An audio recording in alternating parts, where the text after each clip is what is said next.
स्वागत है। आज हम एक बहुत ही जाने पहचाने पर शायद उतनी ही गलत समझे जाने वाले विषय पर बात कर रहे हैं। हाँ बिल्कुल।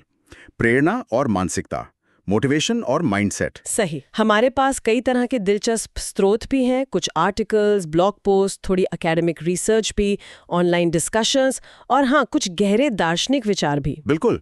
और देखो, हमारा मकसद आज यही है कि इन सब अलग अलग स्रोतों से ना काम की बातें निकालें, समझने की कोशिश करें कि ये प्रेरणा और मानसिकता आखिर हैं क्या चीज।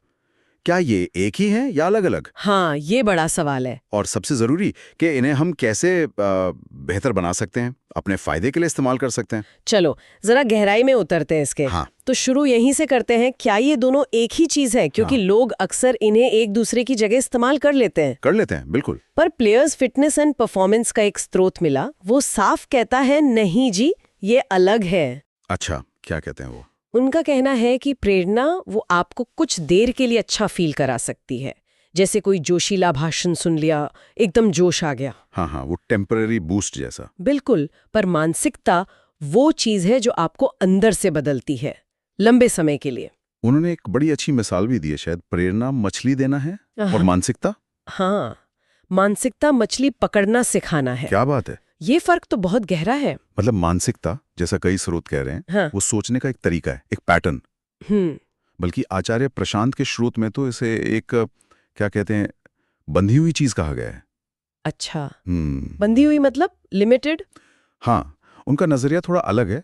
हाँ। वो मानते हैं कि हर तरह की बंधी हुई मानसिकता, चाहे पॉजिटिव हो या नेगेटिव, वो कहीं ना कहीं हमें बांधती है, सीमित करती है। ये तो बड़ा इंटरेस्टिंग पॉइंट है।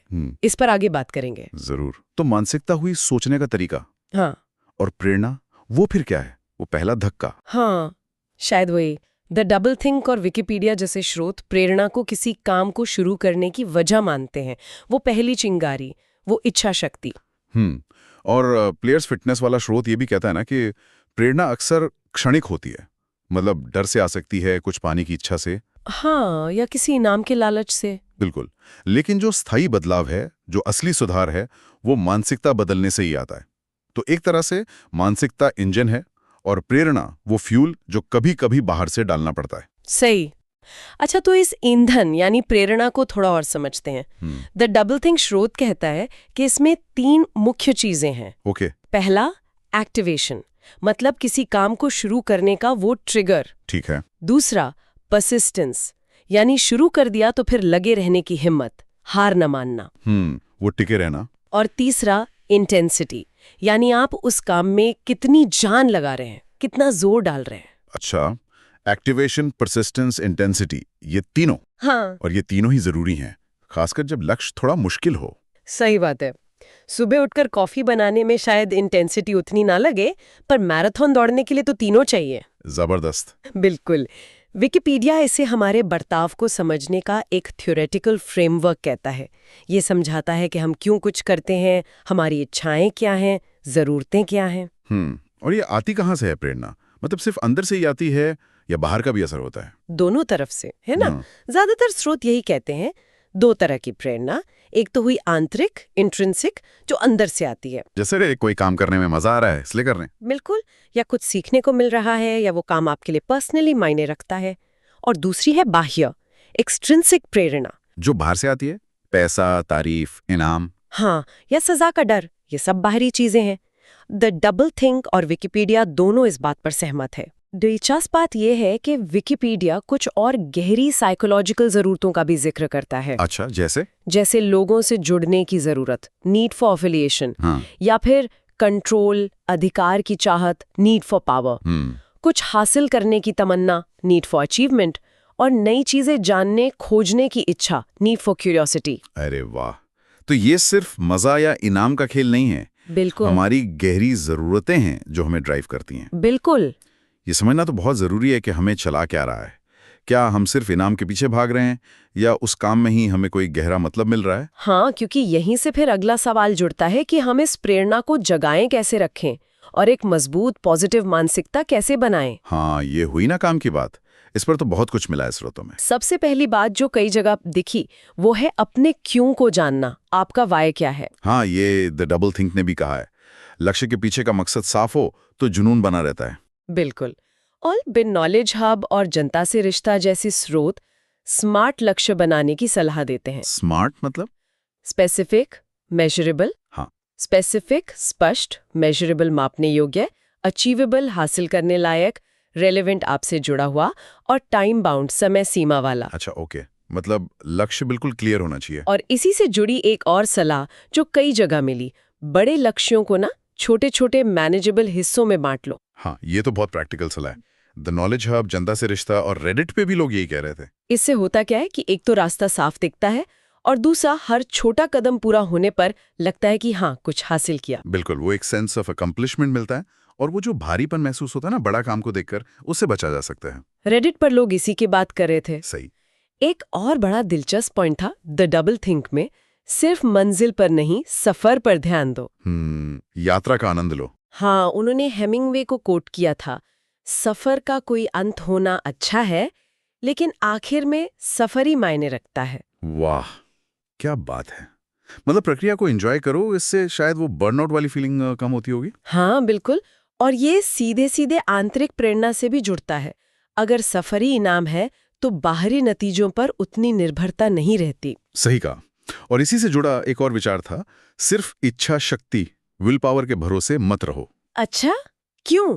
विल पावर तो जरूरी है ना? जरूरी है, पर द डबल थिंक कहता है कि ये एक मसल की तरह है, इस्तेमाल करने पर थक जाती है। जबकि असली प्रेरणा वो चीज है जो हमें एनर्जी देती है, थकाती नहीं।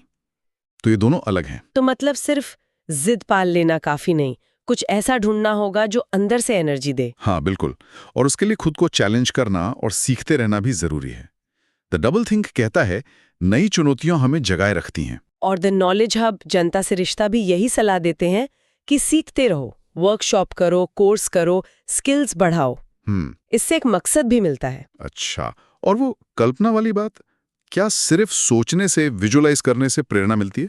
द डबल थिंक कहता है कि कल्पना करना फायदेमंद है, पर तभी जब उसके बाद एक्शन भी लो। ओके, सिर्फ ख्याली पुलाव नहीं। हाँ, सिर्फ सोचते रहना बिना कुछ किए वो उल्टा हमें और निराश कर सकता है। एक्शन जरूरी है। और एक्शन लेने के लिए अपनी ताकत पहचानना भी जरूरी है ना? हाँ, द डबल थिंक ने कहा था शायद। बिल्कुल, अगर हम बार बार उन चीजों में हाथ डालेंगे जिनमें हम कमजोर हैं, तो फ्रस्ट्रेशन बढ़ेगी, एनर्जी कम होगी। अपनी स्ट्रेंथ पर फोकस करना ज्यादा असरदार है। और एक और चीज थी द डबल थिंक में, खुद से बड़ा मकसद। हाँ, जैसे किसी चैरिटी के लिए मैराथन दौड़ना, जब मकसद सिर्फ अपना फायदा न हो तो प्रेरणा ज्यादा गहरी और टिकाऊ होती है। ये बात तो है। अच्छा, विकी हाउ स्रोत में भी कुछ प्रैक्टिकल टिप्स थे, जैसे नेगेटिव विचारों को चैलेंज करना। हाँ, और आभार जताना, ग्रैटिट्यूड जर्नल रखना। बदलाव में भी पॉजिटिव पहलू ढूंढना, आराम करना, वो काम करना जिनमें आप अच्छे हों। नेगेटिव खबरों से थोड़ा दूर रहना और हंसी मजाक का इस्तेमाल करना। हाँ, ये सब छोटी छोटी चीजें मिलकर एक पॉजिटिव माहौल बनाती हैं, अंदर भी और बाहर भी। तो ये तो हुई अंदर की बातें, सोचने का तरीका, रणनीतियां, लेकिन क्या हमारा आसपास का माहौल, हमारी आदतें, लाइफस्टाइल, इनका भी कोई रोल है? अरे बहुत बड़ा रोल है। द नॉलेज हब स्रोत कहता है एक पॉजिटिव माहौल बनाओ, अपनी काम करने की जगह को या घर को थोड़ा व्यवस्थित रखो, थोड़ा पर्सनल टच दो। विकी पाओ तो और भी आगे जाता है, कहता है पॉजिटिव लोगों के साथ रहो, खुद भी दूसरों के लिए पॉजिटिव रहो, सोशल ग्रुप्स ज्वाइन करो। सही बात है, संगत का असर तो होता है। बिल्कुल, और फिर आती है फिजिकल हेल्थ की बात। नींद, खाना पीना, एक्सरसाइज। हाँ, ये बहुत जरूरी है। विकी हाउस साफ कहता है कि नींद पूरी ना हो या बॉडी डिहाइड्रेटेड हो तो मूड खराब होता ही है।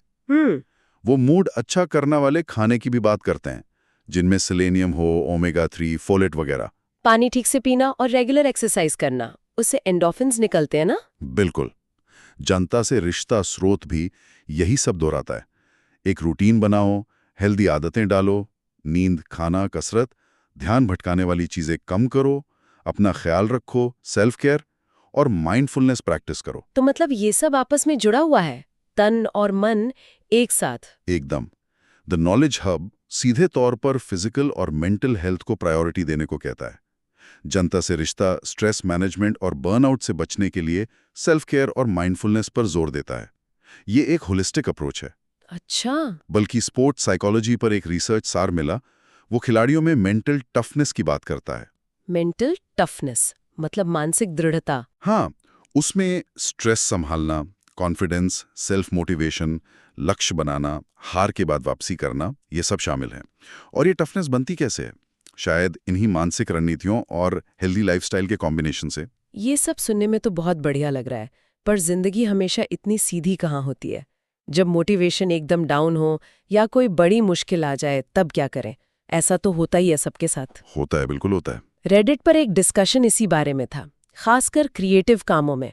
जैसे कोई कहानी लिख रहा है या गेम के लिए दुनिया बना रहा है, लोग कह रहे थे कि काम इतना बड़ा लगता है कि हिम्मत ही नहीं होती, या फिर वो अपनी तुलना बड़े बड़े लेखकों से करने लगते हैं, जैसे टॉलकिन से, और बस। हाँ, ये तुलना वाला जाल तो बहुत खतरनाक है।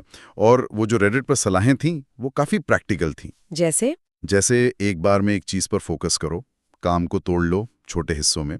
अगर सिर्फ शौक है तो ज्यादा प्रेशर मत लो, जरूरत के हिसाब से चीजें बनाओ। कुछ टूल्स यूज करो, जैसे नॉवल क्राफ्टर या नोटपैड।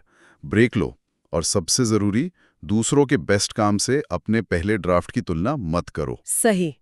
और नवभारत टाइम्स का एक लेख था जो जिंदगी की उन बड़ी चुनौतियों की बात करता है जो हमारी मेंटल और इमोशनल ताकत को परखती हैं। जैसे बचपन का कोई ट्रॉमा झेलना, किसी अपने को खो देना, मुश्किल हालात में पॉजिटिव रहना, बड़ी नाकामी से उभरना या किसी के धोखे से निपटना। हाँ, ये तो बहुत बड़ी चुनौतियां हैं। लेख कहता है कि इन चीजों से पार पाना दिखाता है कि हम अपनी सोच से कहीं ज्यादा मजबूत हैं। ये बिल्कुल सही बात है।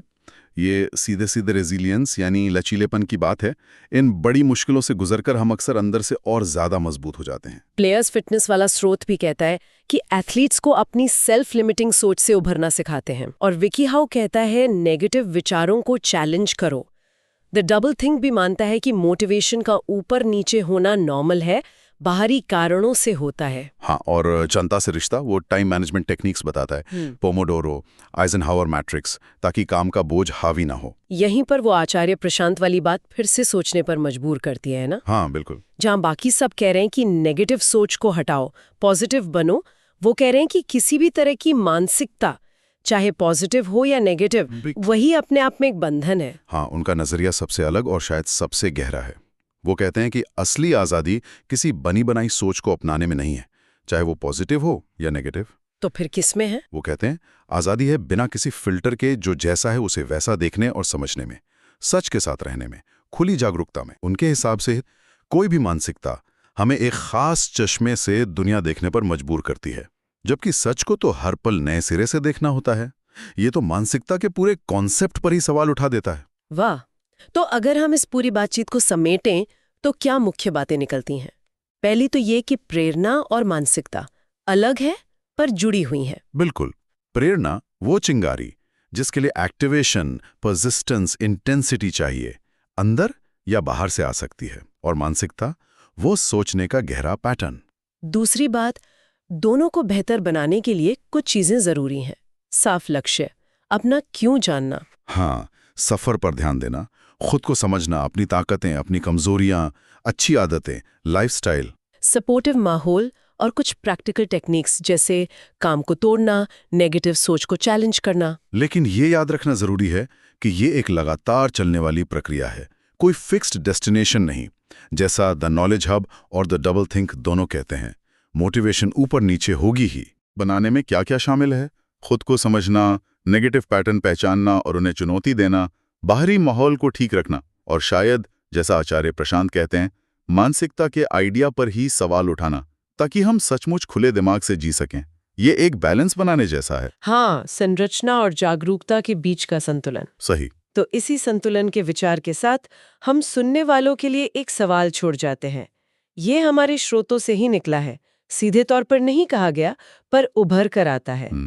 सवाल ये है कि ये जानते हुए कि कोई भी बंधी हुई मानसिकता हमें सीमित कर सकती है, जैसा आचार्य प्रशांत कहते हैं, तो हमें कठोर, सिर्फ पॉजिटिव सोचों वाले फंडे में फंसे बिना खुले और लचीले रहते हुए अपनी प्रेरणा और मुश्किलों से लड़ने की ताकत कैसे बढ़ा सकते हैं। मतलब वो जो जीवन की अनिश्चितताओं का सामना करने के लिए लचीलापन चाहिए। हाँ, उस लचीलेपन के साथ संरचना, जैसे लक्ष्य बनाना, रूटीन बनाना, जैसा द नॉलेज हाउ अबाउट जनता से रिश्ता कहते हैं, इसका संतुलन कैसे साधा जाए। ये सोचने वाली बात है, संरचना और स्वतंत्रता का संतुलन। बिल्कुल, इस पर सोचिएगा जरूर। है।